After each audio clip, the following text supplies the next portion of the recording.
কিরান, কে হয়েছে আব্বু? ওঠো বাবা, ফজর আজান দিছে। তুমি যাও, আমি আসতেছি। আমি খুব ক্লান্ত, আমি একটু ঘুমাইনি, আমি আসতেছি। তুমি যাও, আমি একটু ঘুমাইনি। ইমান, কে হয়েছে আব্বা?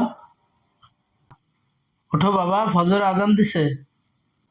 তুমি যাও, দিয়ে ডিস্টার্ব করে না। আমি মেলা রাত্রে ঘুমাইছি, আমার ঘুম আসতেছি। তুমি যাও, আমি যাচ্ছি। তুমি যাও, আমি আসতেছি, তুমি যাও।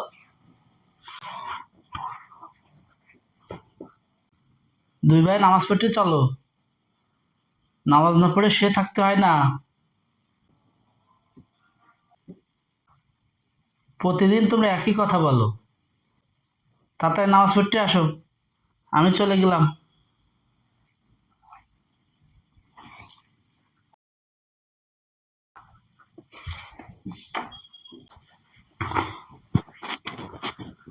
গোল গোল গোল গোল।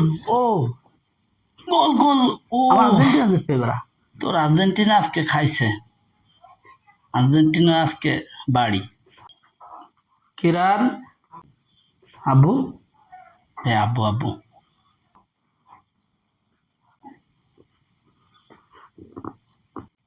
কি ব্যাপার?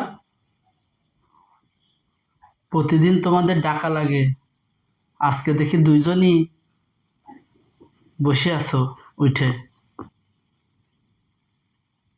তা খুব ভালো। টিভি বন্ধ করো, তোমাদের সাথে আমার কিছু কথা আছে। তা শোনো বাবারা, তোমরা খেলা দেখো, সমস্যা নাই, কিন্তু আল্লাহর কাজ বাদ দিয়ে কোনো আনন্দই পূর্ণতা পায় না। যে মালিক তোমাদেরকে খেলা দেখার জন্য দৃষ্টিশক্তি দিয়েছেন, সেই মালিককে ভুলে তোমরা খেলা দেখো, এটা কি সঠিক? ঠিকই বলেছেন আব্বু, আমরা আসলে ভুলই করেছি। আর এই দুনিয়ার জীবন তো ক্ষণস্থায়ী বাবা। তো ক্ষণস্থায়ী জীবনে হাসি আনন্দ করার জন্য তুমি আল্লাহকে ভুলে গেলে, চিরস্থায়ী জীবন তো তোমার ধ্বংস হয়ে যাবে।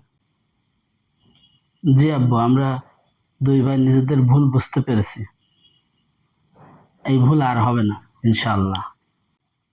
আর এক ওয়াক্ত নামাজ যদি মিস দাও, 2,88,00,000 বছর জাহান্নামে থাকা লাগবে। সেদিকে কি তোমাদের খেয়াল আছে? দুনিয়ার মোহে পড়ে আমরা আখিরাতকে ভুলে গেছি। আল্লাহ আমাদেরকে ক্ষমা করে দেখ। এই জন্য বাবারা, আমি তোমাদেরকে অনুরোধ করি, তোমরা খেলা দেখো, সমস্যা নাই, কিন্তু তোমরা অবশ্যই 5 ওয়াক্ত নামাজ জামাতের সহিত আদায় করো। চল ভাই, আজকে থেকে আমরা নামাজ পড়বো আগে, পরে অন্য সব কাজ। আমরা আজকে থেকে 5 ওয়াক্ত নামাজ জামাতের সহিত পড়বো ইনশাল্লাহ।